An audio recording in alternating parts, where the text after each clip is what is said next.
भोजशाला का निर्णय आ गया है। न्यायालय ने यह स्थापित माना है कि भोजशाला हिंदू मंदिर है, सदैव रही है। इस स्थान की प्रकृति भी हिंदू मंदिर की है और इस आधार पर उन्होंने रिट पिटीशन को स्वीकार करके हिंदुओं को वहां निरंतर पूजा का अधिकार दिया है। न्यायालय ने अपने निर्णय में मुसलमानों के हितों की भी चिंता की है और ये कहा है कि वो सरकार से उसी जिले में मस्जिद के लिए भूमि का आवेदन कर सकते हैं। हम सबको ध्यान रखना होगा कि न्यायालय ने यह निर्णय करने से पहले इस बारे में भारत की जो सबसे बड़ी विशेषज्ञ संस्था है ASI, उससे इस स्थान का एक विशद निरीक्षण करवाया। उसकी रिपोर्ट की कॉपी सब पक्षों को दी, उस पर एक पूरी लंबी बहस सुनी और इसके बाद भी वह स्वयं दोनों न्यायाधीश भोजशाला का निरीक्षण करने गए। इस प्रक्रिया के बाद जो वैज्ञानिक और पूर्ण है और सबको सुनने के बाद में इस निष्कर्ष पर न्यायालय पहुंचा है।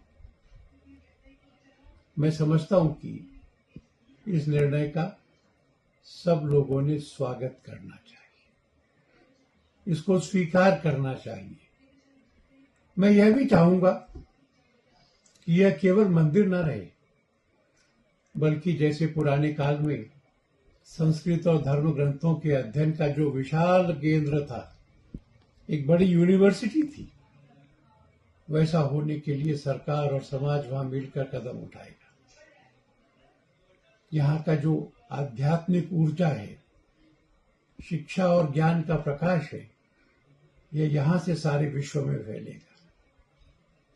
मैं ये भी प्रार्थना करूंगा कि भारत सरकार ने अब यूनाइटेड किंगडम से कहना चाहिए कि श्री वाग्देवी की जो मूर्ति उनके संग्रहालय में है, वह केवल म्यूजियम में आने वाले लोगों के दर्शकों के लिए देखने मात्र की चीज नहीं, वह तो प्रत्यक्ष प्राण प्रतिष्ठित देवी है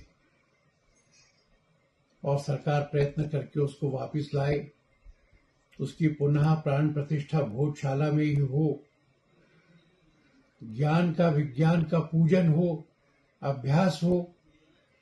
इतनी सारी संभावनाएं मैं आज के निर्णय में देखना चाहता हूं। इसमें से किसी को अपनी हार या जीत नहीं माननी चाहिए। न्यायालय के निर्णय को तटस्थ भाव से स्वीकार करना चाहिए।